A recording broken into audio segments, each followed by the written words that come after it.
ខ្ញុំសូមរំលឹកជូនបងប្អូនយើងណាបញ្ជាក់ជូនចេះឥឡូវនេះគឺកុំនៅក្រៅផ្ទះ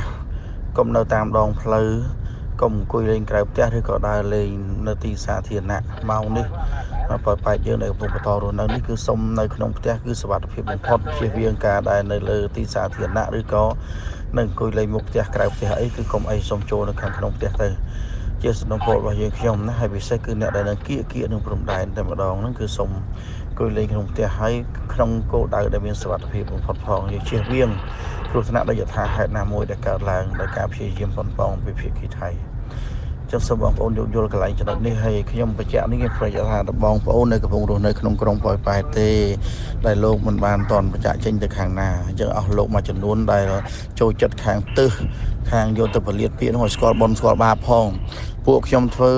កំពុងតែបារម្ភនេះគឺសុវត្ថិភាពបងប្អូនគ្មានចេតនាណាមួយទេហើយខ្ញុំក៏នៅប៉ោយប៉ែតមួយបងប្អូនអត់ទាន់ឋានៈដែរនៅត្រាំត្រែងជាមួយគ្នាដែរអញ្ចឹងអស់លោកម្នាក់ពីរនាក់ដែលចូលចិត្តយកពាក្យទៅពលិតយកទៅឌឺដងផ្លែផ្កាស្គាល់បនស្គាល់បាបផងក្នុងម៉ោងនេះបញ្ជាក់ជូនអញ្ចឹងរឿងសុំទោសទៅខ្ញុំវាមិនចង់បលៀតរឿងនោះប៉ុន្តែវាទៅកន្លែងពេលខ្លះអាគេកំពុងរវល់កងងាប់គ្រប់គ្នាដើម្បីសុវត្ថិភាពមូលដ្ឋានមានសុវត្ថិភាពប្រជាជនឯងអង្គុយចាំតរិះគុណចាំថាគ្មានស្គាល់មានបុណ្យ